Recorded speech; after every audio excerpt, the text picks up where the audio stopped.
கை வந்து நான் தைக்கிற மெத்தடை சொல்கிறேன். அதாவது எங்களோட ஷோல்டருக்கு நடு சென்டரில் இதில் இந்த கையின்ற இந்த நடுப்பகுதியில் நான் வி வெட்டியிருக்கிறேன். அதாவது அடையாளத்துக்கு சின்னதாக ஒரு வி வெட்டியிருக்கிறேன்.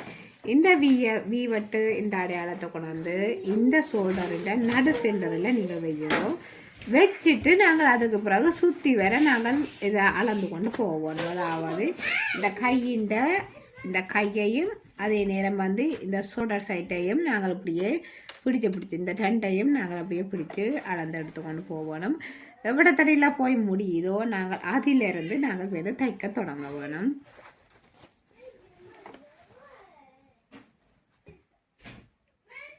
இதெல்லாம் முடியுது.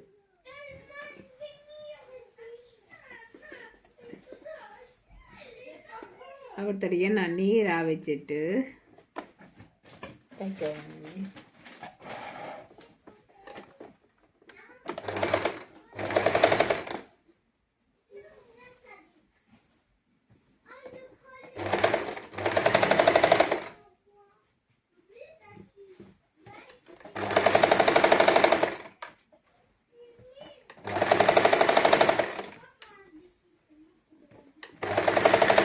அதாவது நான் தையலுக்கு விட்ட அந்த அரை இஞ்சியையும் சேர்த்து தான் நான் தைக்கக்கூடாது. அதுக்கு மேலே நாங்கள் எடுத்து தைக்கக்கூடாது. அதாவது தையலுக்கு விட்டு அந்த இதில் நாங்கள் இழுத்து வைக்கக்கூடாது. நாங்கள் மெதுவாக நாங்கள் எடுத்து நேராக்கி போட்டு தைக்க வேணும். நீங்கள் இழுத்து தைச்சு கொண்டு போனீங்களோ உங்களுக்கு அந்த கை வந்து ஒரு இழுபட்ட மாதிரி இருக்கும். இப்போ நீங்கள் இந்த நடு சென்டருக்கு வந்தோடனே உங்களோட துணி வந்து இங்கால வெறுகுது இல்லையாண்டா, அதாவது இங்கால திருப்பி அதாவது இங்கால அடுத்த சைட்டு தைக்கிறதுக்கு இந்த நடு சென்டருக்கு வந்துட்டேன். நடு சென்டர்லேருந்து இங்கால் பக்கம் அதாவது உங்களோட துணி அதாவது ஸ்லீவுக்கு வெறுகுது இல்லையாண்டா, அதுக்கு பிறகு நீங்கள் இந்த ப்ரெஷர் குட்டை மேலுக்கா தூக்கி போட்டு நேராகி போட்டு நீங்கள் தையுங்க. அப்படி தைச்சிங்கன்னா உங்களுக்கு நேராக வரும். நீங்கள் துணியாக இழுத்து தைச்சிங்கன்னா உங்களுக்கு நீட்டாகாது. அதான் பிரச்சனை. அதனால் நீங்கள் கவனித்து தையுங்க.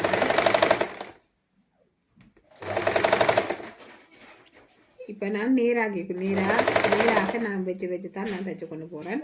அதாவது எங்கள் இந்த அக்குள் சைட்டை எப்படி அதாவது இந்த வளைவாக போகுதோ நாங்கள் அதுக்கேற்ற மாதிரி நாங்கள் வச்சு நாங்கள் தைச்சு கொண்டு போவோம்.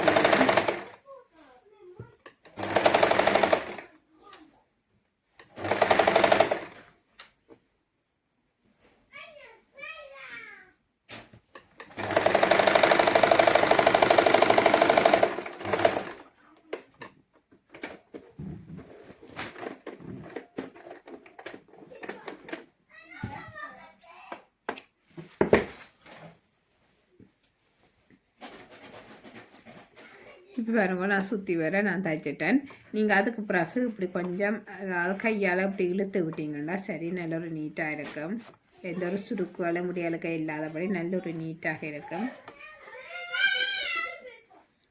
ஒரே ஈவனாக நாங்கள் தைச்சு கொண்டுடுவோம். நீங்கள் தையல் அதாவது நேராக விழா வேணுமென்று நீங்கள் அதாவது இப்போ பிகினிங்காக இருந்து உங்களுக்கு தையல் நேராக வெறுகுது இல்லையாண்டா, நீங்கள் முதல் வந்து சரம் அதே மாதிரி தலகணி உரையால் இதுகள் தைச்சு முதல் பழகுங்க. தைச்சு பழகிட்டு நீங்கள் மிஷினில் தைக்க வாங்கோ. ஏன்னாண்டா உங்களுக்கு வடிவாக தெரியாட்டிக்கு இப்போ நீங்கள் மிஷினில் நீங்கள் தைச்சால் இப்போ சாரி ப்ளவுஸ்களெல்லாம் நேராக நாங்கள் தைக்கணும். நாங்கள் கவனிச்சு அதாவது ஒரே நேருக்கு வந்து கொண்டு இருக்கணும். அங்கும் இங்கே மாறி போயிட்டோன்னா நல்ல ஒரு நீட்டு இருக்காது. அதே நேரம் வந்து நீங்கள் வந்து சரம் அதே நேரம் வந்து உங்களோட பழைய துணியால் அதுகெல்லாம் முதல் தைக்க பழகிட்டீங்கன்னா உங்களுக்கு அந்த நீங்கள் நெடுகாத தைச்சு கொண்டு வர உங்களுக்கு நல்ல ஒரு நீட்டாக வரும். அதனால் நீங்கள் தொடர்ந்து நீங்கள் விடாமல் நீங்கள் தைச்சு கொண்டு வரவே நல்ல ஒரு நீட்டாக வரும். படிமானத்துக்கு வரும். நாங்கள் இப்போ அதே நேரம் வந்து கட்டிங்களில் நீங்கள் வெட்டி பழகுங்கள்.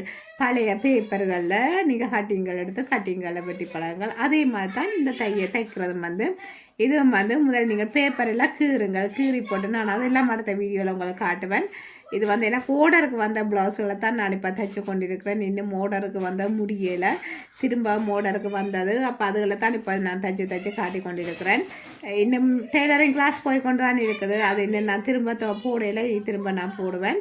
இப்போ பாருங்க இது வந்து நேராக வருது இந்த தையல் எல்லாத்தையும் பாருங்க அதாவது ஒரே நேராக வருது அந்த வளைஞ்சு நெளிஞ்சு அப்படி ஒன்றும் போகாமல் நேராக வரும் நேராக வந்தால் தான் எங்கள்ட ப்ளவுஸ்களோ உண்டான என்னண்டான நல்ல ஒரு வடிவாக இருக்குது நல்ல ஒரு நீட்டாக இருக்குது நீங்கள் அதை கவனிங்க ஃப்ரெண்ட்ஸ் இப்போ பாருங்க நாங்கள் தைச்சாலும் எங்கள்ட அந்த கையல் எல்லாம் வந்து நல்ல ஒரு நீட்டாக இருக்கும் எல்லாரும் இதைத்தான் கவனிப்பினோம் எங்களோட தையல்கள் எப்படி நீட்டாக இருக்குதுன்னு சொல்லி தான் கவனிப்பினோம் நீங்கள் எவ்வளவுதான் நீங்கள் தைக்கிற நீங்கள் என்னென்னா உங்களோட தையல்கள் நீட்டாக இருக்குதோ அதே நேரம் வந்து அங்கே அந்த வளைஞ்சு நெளிஞ்சு அந்த ஒரு நீட் இல்லாமல் இருந்தாலே எங்களுக்கு ஓர்டர்கள் வராது நாங்கள் வடிவாக நல்ல ஒரு நீட்டாக நாங்கள் தைப்பமாக இருந்தால் எங்களுக்கு ஓர்டர்கள் எல்லாம் நல்ல ஒரு இதாக வரும் நிறைய ஓர்டர்கள் வந்து கொண்டே இருக்கும் அதனால் நீங்கள் கவனித்து தையுங்கள் நல்ல நீட்டாக தையுங்கள் அதுதான் முக்கியம் நாங்கள் அங்கு மிஞ்சம் மாற்றி மாற்றி நாங்கள் இதண்டு தைப்பமாக இருந்தால் நல்ல ஒரு நீட்டாக வராது நல்ல ஒரு நீட்டாக நீங்கள் பழகிட்டு நீங்கள் தையுங்க ஃப்ரெண்ட்ஸ் இப்போ பாருங்க கை தைச்சாச்சுது இனி நான் வந்து கை பொருத்த வேணும் பொறுத்துறதை அடுத்த வீடியோவில் பார்க்கலாம் தேங்க்யூ தொடர்ந்து வாருங்கள்